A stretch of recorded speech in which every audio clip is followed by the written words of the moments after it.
साथियों RPF constable का आपका जो एग्जाम साथियों प्रारंभ है 2 मार्च से। इस एग्जाम को अगर आप साथियों वाकई में क्रैक करना चाहते हैं तो आज की ये वीडियो आपके लिए एक सुनहरा अवसर होगी। यानी कि इस वीडियो में साथियों ऐसे 100 क्वेश्चंस देखेंगे टॉप लेवल के, जो डिक्टो जो डायरेक्ट आपको अपनी परीक्षा में साथियों देखने को मिलेंगे। इसलिए सीट बेल्ट बांध लीजिए और अगर आप साथियों इस वीडियो के महायुद्ध में उतर गए हैं तो इस युद्ध को साथियों जीत कर वापस जाइएगा।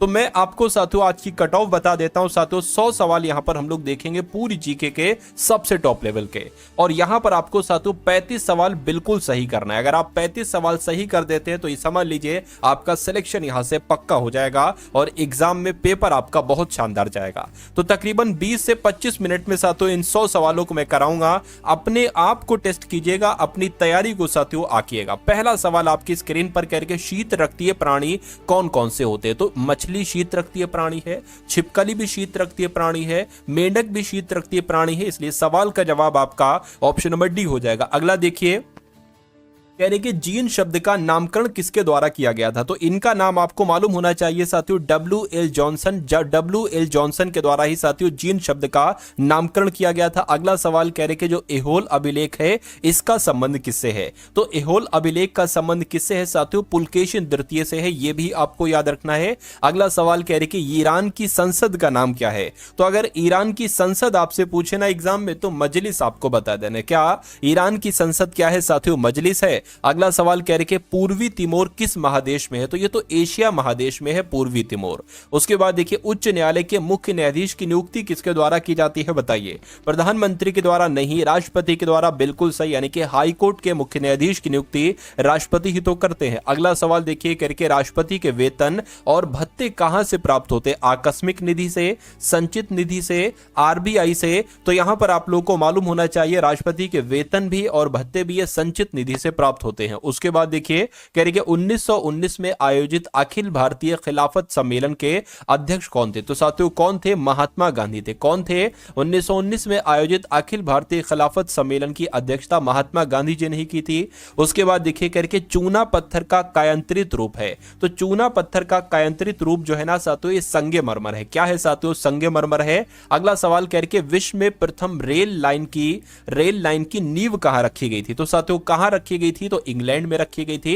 यानी कि विश्व में प्रथम रेल लाइन की नींव इंग्लैंड में रखी गई थी। उसके बाद देखिए अगला सवाल है, यानी कि दाब का मात्रक क्या होता है? तो साथियों दाब का मात्रक न्यूटन, जूल, वॉट, पास्कल, मैं कहूंगा पास्कल होता है साथियों दाब का मात्रक।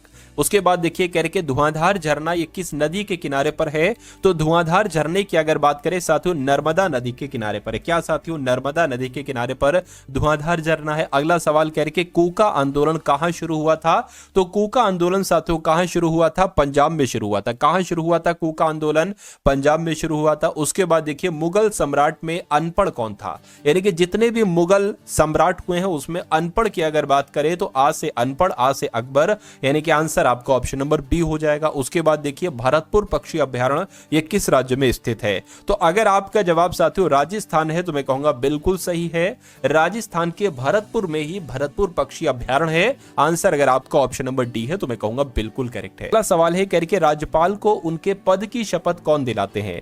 तो राज्यपाल को उनके पद की शपथ साथियों उच्च न्यायालय के मुख्य न्यायाधीश दिलाते हैं। आंसर आपका ऑप्शन नंबर ए हो जाएगा। अगला देखिए कहा जा रहा है कि रोरिंग फोर्टीज है तो ये पश्चिमी हवाएं हैं। क्या है साथियों? ये पश्चिमी हवाएं हैं। आंसर आपका ऑप्शन नंबर बी होगा। यानी कि जयगढ़ का किला ये कहां पर है? तो ये राजस्थान के साथियों जयपुर में। कहां पर है? ठीक है ना, ये साथियों जयपुर में है। जयगढ़ किला कहां पर है? तो जयपुर में। उसके बाद देखिए यानी कि भारत में नियंत्रक एवं महालेखा परीक्षक की नियुक्ति किसके द्वारा की जाती है? तो साथियों किसके द्वारा की जाती है आपको मालूम होना चाहिए। आपको मालूम होना चाहिए साथियों राष्ट्रपति के द्वारा ही भारत में नियंत्रक एवं महालेखा परीक्षक की नियुक्ति की जाती है। उसके बाद देखिए कह रहे कि ध्यानचंद नाम किस खेल से संबंधित है? तो ये तो साथियों हॉकी से। मेजर ध्यानचंद की अगर बात करें तो इनको हॉकी का जादूगर कहा जाता है। तो ध्यानचंद नाम साथियों किस खेल से संबंधित है? तो हॉकी से संबंधित है। अगला देखिए कह रहे कि अंतरिक्ष में कदम रखने वाले पहले व्यक्ति का नाम क्या था? तो आपको मालूम होना चाहिए अंतरिक्ष में सबसे पहले कदम किसने रखा था? यूरी गागरिन नाम के व्यक्ति ने रखा था। तो जिनका आंसर ऑप्शन नंबर डी था बिल्कुल करेक्ट था। साथियों नैनो सेकंड में आपको आंसर देना है, क्योंकि यहां आप जितनी तेजी के साथ आंसर देंगे एग्जाम में भी उतनी तेजी के साथ आंसर देंगे। और जब आप जीएस के पोर्शन को सबसे पहले कर लेंगे तो आपके पास रीजनिंग को करने में और मैथ को करने में साथियों भरपूर समय होगा। और रीजनिंग और मैथ तभी सही हो पाती है सारे क्वेश्चन जब आपके पास समय अच्छा होता है। अगर आप पूरा समय जीएस में बिता दोगे तो फिर रीजनिंग मैथ को करने के लिए आपके पास समय नहीं बचेगा। तो साथियों ये प्रैक्टिस आपको करना है कि 100 सवाल आपको 20 से 25 मिनट में इसके आंसर बताना है।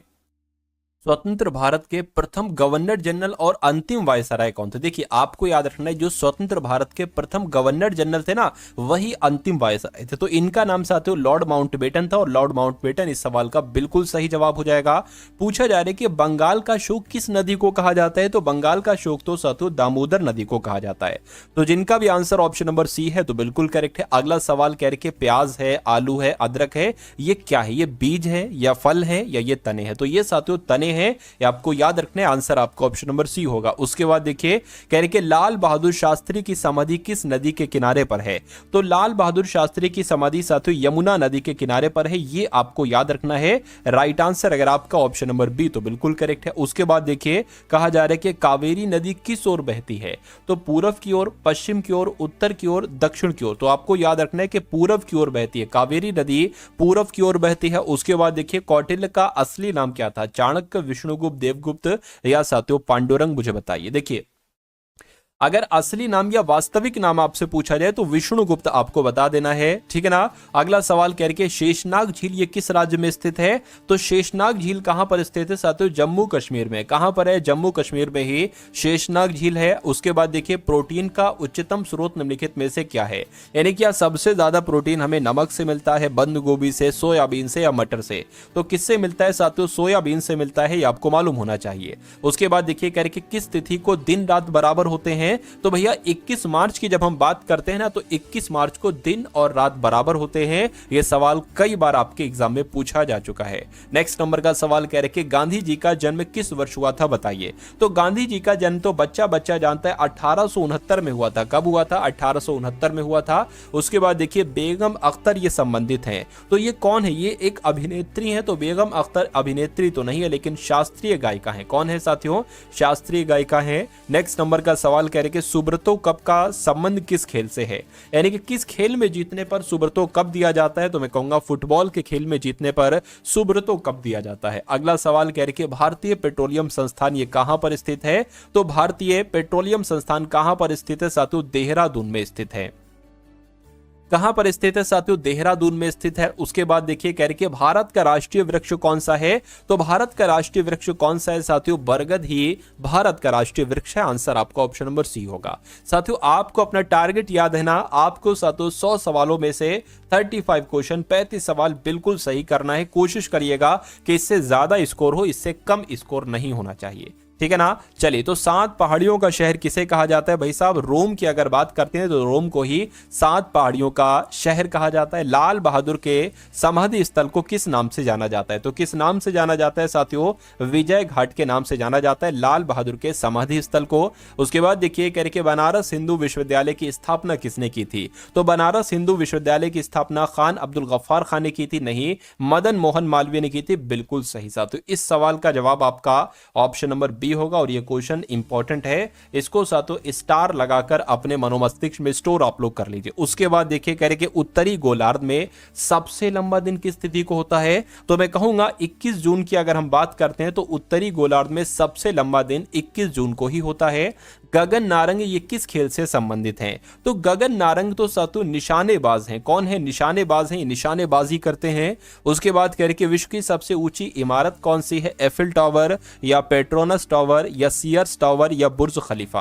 तो आपका सही जवाब अगर ऑप्शन नंबर डी है तो बिल्कुल करेक्ट है, क्योंकि विश्व की सबसे ऊंची इमारत बुर्ज खलीफा ही है। नेक्स्ट नंबर का सवाल है, कह रहे कि कैल्शियम की परमाणु संख्या कितनी होती है? बताइए। 11, 18, 19 या साथियों 20? आपको मालूम होना चाहिए कैल्शियम की परमाणु संख्या 20 होती है। अगला सवाल कह रहे भाभा परमाणु केंद्र ये कहां पर स्थित है? मुंबई में, दिल्ली में, कोलकाता में या चेन्नई में?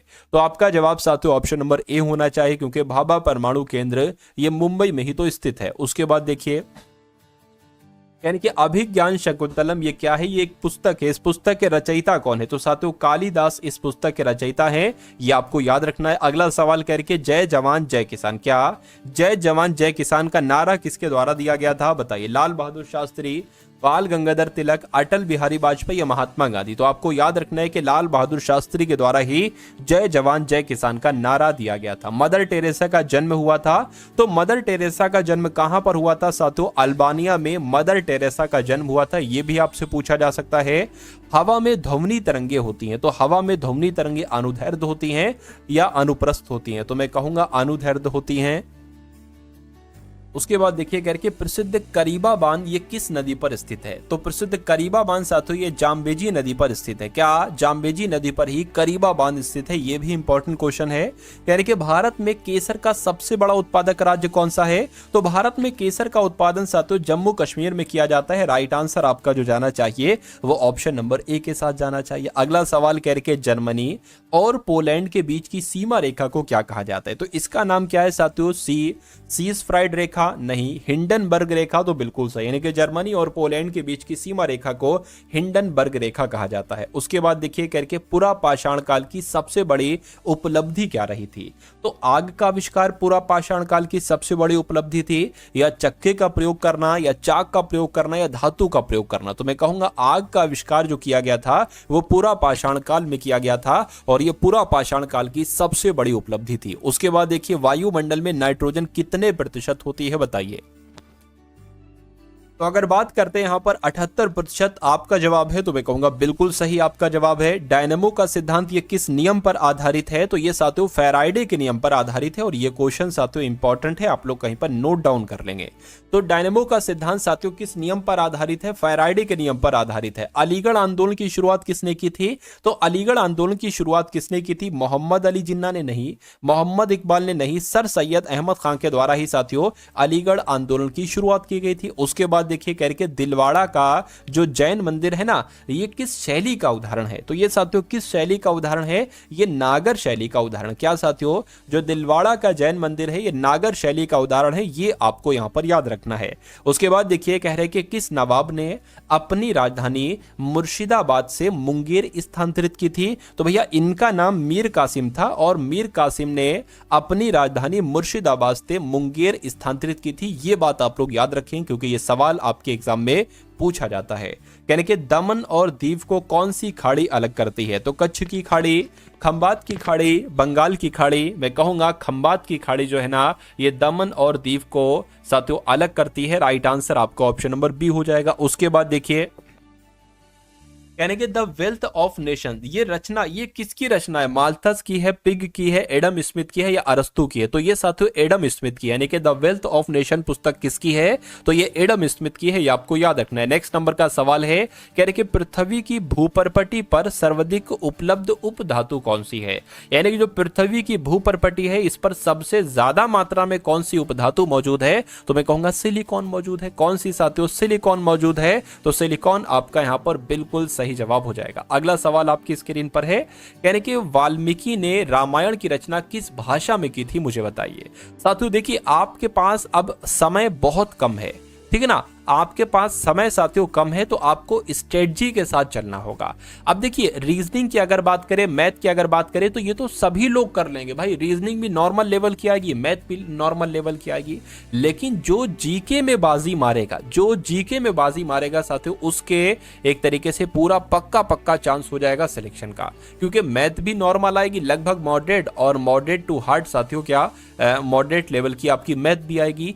जीके आपको साथियों अच्छे से तैयार करना है। तो आपको मैं क्या करता हूं साथियों, ये जो हमारा चैनल है, आप लोग इस चैनल को एक बार सब्सक्राइब कर लीजिए, और जब तक आपका साथियों एग्जाम नहीं हो जाता आप लोग साथियों इससे पढ़ते रहिए, ठीक है ना। चैनल पर नए हैं तो चैनल को सब्सक्राइब कर दीजिए, वीडियो पर अगर नए हैं तो वीडियो को भी साथियों लाइक कर दीजिए आप लोग, ठीक है ना। चलिए अब बात करते हैं वाल्मीकि ने रामायण की रचना किस भाषा में की थी? तो आपको मालूम होना चाहिए संस्कृत भाषा में की थी।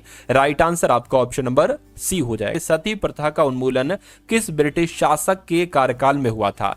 तो लॉर्ड विलियम बेंटिक की अगर हम बात करते हैं तो सती प्रथा का उन्मूलन देखिए उन्मूलन का मतलब कहीं ना कहीं होता है रोक, यानी कि सती प्रथा पर जो रोक लगाई गई थी ये विलियम बेंटिक के कार्यकाल में लगाई गई थी। अगला सवाल कह रहे कि भारत के प्रथम उप प्रधानमंत्री कौन थे, मुझे बताइए। तो सरदार वल्लभ भाई पटेल की अगर हम बात करते हैं तो यही तो भारत के पहले उप प्रधानमंत्री थे। कौन उप प्रधानमंत्री कौन थे पहले भारत के, तो सरदार वल्लभ भाई पटेल थे। सिकंदर ने भारत पर आक्रमण किया था, बिल्कुल किया था, लेकिन कब किया था, तो 323 ईसा पूर्व में नहीं, 326 ईसा पूर्व में बिल्कुल साथियों। सिकंदर ने भारत पर आक्रमण जो किया था वो 326 ईसा पूर्व में ही किया था। अगला सवाल कह रहे कि सिकंद, ये तो रिपीट हो गया। उसके बाद देखिए स्विट्जरलैंड का राष्ट्रीय विधानमंडल क्या कहलाया जाता है, तो इसको साथियों पता क्या कहा जाता है, इसको फेडरल असेंबली कहा जाता है। क्या, तो स्विट्जरलैंड का राष्ट्रीय विधानमंडल है, इसको फेडरल असेंबली के नाम से जाना जाता है। उसके बाद देखिए कह रहे कि सिखों के प्रथम गुरु का नाम क्या था, तो भैया सिखों के प्रथम गुरु का नाम क्या था बताइए। गुरु गोविंद सिंह, गुरु नानक देव, गुरु अर्जुन देव या गुरु तेग बहादुर, तो मैं कहूंगा गुरु नानक देव, ये आपके सवाल का बिल्कुल सही जवाब हो जाएगा, यानी कि सिखों के प्रथम गुरु गुरु नानक देव थे। एंजाइम की संरचना किससे होती है बताइए, तो एंजाइम की संरचना साथियों अमीनो अम्ल से होती है। किससे होती है साथियों, अमीनो अम्ल से ही एंजाइम की संरचना होती है। इलाहाबाद के स्तंभ लेख को किसने लिखा था, तो इलाहाबाद के स्तंभ लेख को समुद्रगुप्त ने तो नहीं लिखा था, लेकिन हरिशरण ने लिखा था। किसने लिखा था साथियों, हरिशरण ने लिखा था। कह रहे कि शक संवत के अनुसार अंतिम महीना कौन सा है बताइए, तो शक संवत के अनुसार साथियों अंतिम महीना कौन सा है, फाल्गुन का महीना। अम्ल वर्षा का प्रमुख कारण क्या है, तो अम्ल वर्षा का प्रमुख कारण साथियों सल्फर डाइऑक्साइड है। क्या है, सल्फर डाइऑक्साइड है। उसके बाद देखिए मांसपेशियों में कौन सा अम्ल पाया जाता है, नाइट्रोजन। मांसपेशियों में साथियों कौन सा अम्ल पाया जाता है, ये आपसे कुल मिला के पूछा जा रहा है। तो इलेक्ट्रिक अम्ल नहीं, मायोसिन अम्ल साथियों बिल्कुल। मांसपेशियों में तो कौन सा अम्ल पाया जाता है, मायोसिन अम्ल पाया जाता है, ये आपको याद रखना है। उसके बाद देखिए कह के रैयतवाड़ी बंदोबस्त किसके साथ की गई थी, अंग्रेजों के साथ, नवाबों के साथ, जमींदारों के साथ, किसानों के साथ, तो मैं कहूंगा रैयतवाड़ी बंदोबस्त तो किसानों के साथ ही की गई थी। तंबाकू की उत्पत्ति कौन सा स्थान है, यानी कि तंबाकू की उत्पत्ति कहां पर हुई थी, दक्षिण अमेरिका में, भारत में नहीं साथियों, मैक्सिको में तंबाकू की उत्पत्ति हुई थी। ये आप सभी लोगों को यहां पर मालूम होना चाहिए। कह रहे कि राग भैरवी किस समय गाया जाने वाला राग है, तो राग भैरवी तो भैया प्रातः काल में गाया जाता है। क्या, प्रातः काल में साथियों गाया जाता है राग भैरवी, ये भी आप लोग यहां पर याद रखेंगे। उसके बाद देखिए अगला सवाल, कहा जा रहा है कि वायुमंडल में कार्बन डाइऑक्साइड की मात्रा कितनी होती है बताइए। चलिए तो आपका साथियों राइट आंसर यहां पर क्या हो जाएगा, तो अगर आपका जवाब साथियों यहां पर है ऑप्शन नंबर बी, यानी कि 0.03%, तो वायुमंडल में कार्बन डाइऑक्साइड की मात्रा 0.03% ही पाई जाती है। भूदान आंदोलन के प्रणेता कौन थे साथियों, तो विनोबा भावे की अगर बात करते हैं तो विनोबा भावे ही साथियों भूदान आंदोलन के प्रणेता थे। अगले नंबर का सवाल कह रहे कि रामकृष्ण मिशन की स्थापना किसने की थी बताइए, तो रामकृष्ण मिशन की स्थापना साथियों स्वामी विवेकानंद जी के द्वारा की गई थी। किसके द्वारा, स्वामी विवेकानंद जी के द्वारा रामकृष्ण मिशन की स्थापना की गई थी। अगले नंबर का सवाल है कह रहे कि अंग्रेजों का भारत में सबसे अधिक विस्तार किसके शासनकाल में हुआ था, तो किसके शासनकाल में हुआ था साथियों, लॉर्ड वेलेजली के, लॉर्ड ऑकलैंड के, लॉर्ड डलहौजी के या लॉर्ड कैनिंग के। तो आपको याद रखना है कि अंग्रेजों का सबसे अधिक विस्तार लॉर्ड डलहौजी के साथियों शासनकाल में हुआ था। राइट आंसर आपका ऑप्शन नंबर सी होगा। अगला सवाल है यानी कि पानीपत का प्रथम युद्ध कब हुआ था, 1526 में, 1529 में, 1560 में या 1571 में। तो आपको ये याद रखना है कि पानीपत का प्रथम युद्ध साथियों 1526 में ही हुआ था। यानी कि दिल्ली का अंतिम हिंदू शासक कौन था, तो पृथ्वीराज चौहान था, नहीं। हर्षवर्धन था, नहीं। हेमचंद्र विक्रमादित्य था, बिल्कुल। यानी कि दिल्ली का अंतिम हिंदू शासक कौन था साथियों, हेमचंद्र विक्रमादित्य ही था। अगला सवाल कह रहे कि अली अकबर खान का संबंध किससे है, तो ये तो साथियों सरोद वादक है। कौन है अली अकबर खान, ये सरोद वादक हैं, सरोद से इनका संबंध है, ये सरोद बजाया करते हैं। उसके बाद देखिए अगला सवाल कह रहे कि शांता की एसआई इकाई क्या है, मुझे बताइए फटाफट आंसर आप लोग यहां पर बता दीजिए। तो शांता की एसआई इकाई साथियों पॉइज है। क्या है शांता की एसआई इकाई, पॉइज है। उसके बाद देखिए संयुक्त राष्ट्र संघ द्वारा अंतरराष्ट्रीय महिला वर्ष किस वर्ष घोषित किया गया, तो 1975 आपका सही जवाब हो जाएगा, क्योंकि संयुक्त राष्ट्र संघ द्वारा अंतरराष्ट्रीय महिला वर्ष 1975 को ही घोषित किया गया था। अगला देखिए यानी कि किस अनुच्छेद के तहत राज्य सरकार को ग्राम पंचायत के संगठन का निर्देश है? तो मैं कहूंगा अनुच्छेद 40 यहां पर आपका बिल्कुल सही जवाब हो जाएगा, क्योंकि राज्य सरकार को ग्राम पंचायत के संगठन का निर्देश दिया गया है अनुच्छेद 40 के तहत।